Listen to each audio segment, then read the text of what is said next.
तुम्हाला हे माहीत आहे की नाही हे माहीत नाही, पण पौराणिक कथा मला खूप आवडतात. नक्की वाचा. महाभारत हे त्या काळातील सर्वात मोठे महायुद्ध होते. कारण त्या काळात या युद्धात भाग न घेतलेले क्वचितच एखादे राज्य असेल. यज्ञ कारण या युद्धात भारतासह अफगाणिस्तान आणि इराणचे सर्व राजे कौरव किंवा पांडवांच्या बाजूने उभे राहिले. परंतु एक राज्य असे होते जे या युद्धक्षेत्रात असूनही युद्धापासून दूर राहिले. ते म्हणजे दक्षिणेतील उडपीचे राज्य. जेव्हा उडपीचा राजा या युद्धात भाग घेण्यासाठी आपल्या सैन्यासह कुरुक्षेत्रावर पोहोचला, तेव्हा कौरव आणि पांडव दोघेही त्यांना आपापल्या बाजूने वळवण्यासाठी प्रयत्न करू लागले. उडपीचा राजा अत्यंत दूरदर्शी होता. त्यांनी श्रीकृष्णाला विचारले, हे माधव, दोन्ही बाजूंनी जो कोणी पाहतो तो या युद्धासाठी आतुर वाटतो, पण दोन्ही बाजूंनी उपस्थित असलेल्या एवढ्या मोठ्या सैन्यासाठी जेवणाची व्यवस्था कशी होईल याचा कोणी विचार केला आहे का? त्यावर श्रीकृष्ण म्हणाले, महाराज, तुम्ही अगदी बरोबर शंका उपस्थित केली आहे. तुमच्या या शंकेवरूनच मला असे वाटते की तुमच्याकडे नक्कीच या संदर्भात काहीतरी योजना आहे. कृपया ती योजना मला सांगावी. यावर उडपीचे राजे म्हणाले की हे वासुदेव, भावाभावांमध्ये होणारे हे युद्ध मला उचित वाटत नाही. त्यामुळं या युद्धात भाग घ्यायची माझी इच्छा नाही. परंतु हेही सत्य आहे की हे युद्ध आता टाळताही येणार नाही, आणि म्हणूनच मी असे ठरवले आहे की माझ्या संपूर्ण सैन्यासह येथे उपस्थित राहून लढणाऱ्या सर्व सैनिकांसाठी भोजनाची व्यवस्था करावी अशी माझी इच्छा आहे. यावर श्रीकृष्ण आनंदाने म्हणाले, महाराज, तुमची कल्पना खूप चांगली आहे. या युद्धात 50 लाख योद्धे सहभागी होतील आणि तुमच्यासारखा कुशल राजा त्यांच्या अन्नाचे व्यवस्थापन पाहणार असेल तर या बाजूनेही आम्ही निश्चिंत राहू.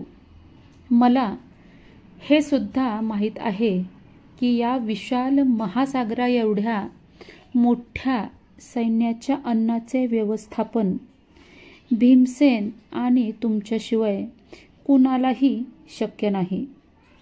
भीमसेन या युद्धापासून लांब राहू शकत नाही.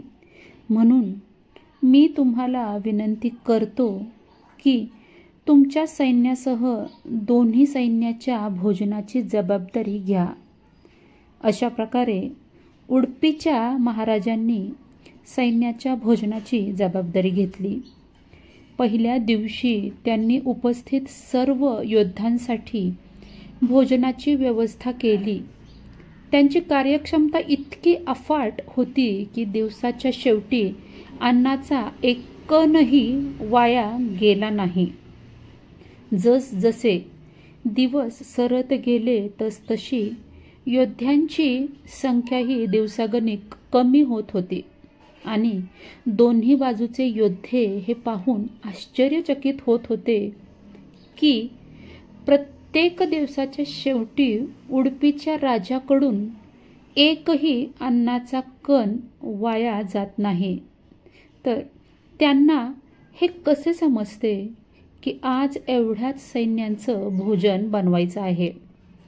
खरं तर तेथील उपस्थित असणाऱ्या सैन्याला एक प्रश्न पडत होता की उडपीच्या राजांना हे कसं काय समजतं की आज किती सैन्य मरणार आहे व ते रोज त्याच आधारे भोजन बनवतात.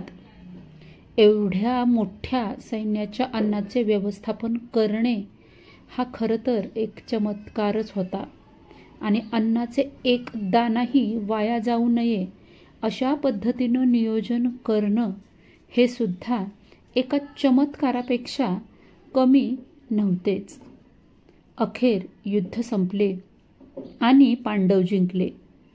आपल्या राज्याभिषेकाच्या दिवशी शेवटी युधिष्ठिरानं न राहून उडपीच्या राजाला विचारलं की हे महाराज, समस्त देशांचे राजे आमची प्रशंसा करत आहेत की तुमचे लहानसे सैन्य असूनही तुम्ही अशा सैन्याला पराभूत केले की त्या सैन्याचे नेतृत्व स्वतः भीष्म, गुरु द्रोण आणि आमचा थोरला भाऊ कर्ण यांसारख्या महापुरुष करत होते. परंतु मला असे वाटते की तुम्ही आम्हा सर्वांपेक्षा जास्त कौतुकास पात्र आहात. कारण ज्यांनी एवढ्या मोठ्या सैन्यासाठी केवळ जेवणाची व्यवस्थाच केली नाही, तर ती व्यवस्था अशा प्रकारे चोख पार पाडली की अन्नाचा एक कणही वाया जाऊ दिला नाही. मला तुमच्याकडून या कौशल्याचं रहस्य जाणून घ्यायचं आहे. यावर उडपीचे राजे हसले आणि म्हणाले, सम्राट, या युद्धात तुम्ही मिळवलेल्या विजयाचं श्रेय कोणाला देणार? यावर युधिष्ठिर म्हणाले, याचे श्रेय श्रीकृष्णांशिवाय कोणाला देता येईल? जर ते नसते तर कौरव सैन्याचा पराभव करणे अशक्य झाले असते. तेव्हा उडपीचे राजे म्हणाले, हे राजा, ज्याला तुम्ही माझा चमत्कार म्हणत आहात तो सुद्धा श्रीकृष्णांचाच महिमा आहे. हे ऐकून तिथे उपस्थित असलेले सर्वजण आश्चर्यचकित झाले. मग उडपीच्या राजांनी या रहस्यावरून पडदा उठवला व म्हणाले, महाराज, श्रीकृष्ण प्रतिदिनी रात्री शेंगदाणे म्हणजेच भुईमुगाच्या शेंगा खात असे व मी दररोज त्यांच्या शिबिरात मोजून शेंगा ठेवत असे व त्यांच्या शेंगा खाऊन झाल्या व ते तेथून निघून गेले की मी तेथे जाऊन ती टरफलं बाजूला करून त्यांच्या किती शेंगा शिल्लक राहिल्या आहेत त्या मोजत असे. ते जितक्या शेंगा खात असे दुसऱ्या दिवशी युद्धात 1000 गुणा सैन्य मारले जायचे.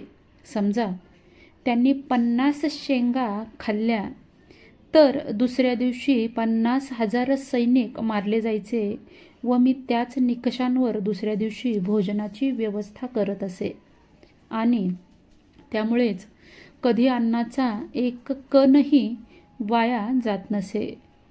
प्रभू श्रीकृष्णांचा हा चमत्कार ऐकून उपस्थित असणारे सगळेच त्यांच्यासमोर नतमस्तक झाले. ही कथा महाभारतातील दुर्मिळ कथांपैकी एक आहे. ही कथा कर्नाटकातील उडपी जिल्ह्यातील असलेल्या कृष्ण मठात नेहमी सांगितली जाते. कर्नाटकाच्या या मठाची स्थापना उडपीच्या सम्राटांद्वारा केली गेली आहे. प्रभू श्रीकृष्णांनी स्वतः उडपीच्या महाराजांना आशीर्वाद दिला होता की तुम्ही ज्या प्रकारे भोजनाची व्यवस्था केली होती आणि असे अप्रतिम सात्विक भोजन तयार केले होते, त्या बदल्यात मी तुम्हाला आशीर्वाद देतो की तुमच्या राज्याच्या सर्व पुरुषांच्या हातात असा नैसर्गिक गुण असेल की ते सात्विक भोजन तयार करतील व ते संपूर्ण जगात सर्वोत्कृष्ट असेल. आणि म्हणूनच आज उडपीच्या लोकांनी जगभरात अनेक रेस्टॉरंट्स उघडले आहेत आणि त्यांच्या हातांनी बनवलेले जेवण आज जगभर प्रसिद्ध आहे. भारतातही असे एक शहर नाही की जिथं एकही उडपीचं रेस्टॉरंट नाही. भारतासोबतच परदेशातही अनेक उडपी रेस्टॉरंट आहेत आणि या उडपी रेस्टॉरंटची एक खास गोष्ट म्हणजे भगवान श्रीकृष्णांच्या याच आशीर्वादामुळे ते आपल्या हॉटेलमध्ये फक्त सात्विक भोजन बनवतात. आजचा व्हिडिओ आवडल्यास नक्की शेअर करा आणि चॅनलला अजूनपर्यंत सबस्क्राईब केलं नसेल तर प्लीज सबस्क्राईब करा. लवकरच भेटूया नवीन व्हिडिओमध्ये आणि नवीन माहितीसोबत. तोपर्यंत माझ्याकडून सगळ्यांना श्री स्वामी समर्थ. जय श्री कृष्ण.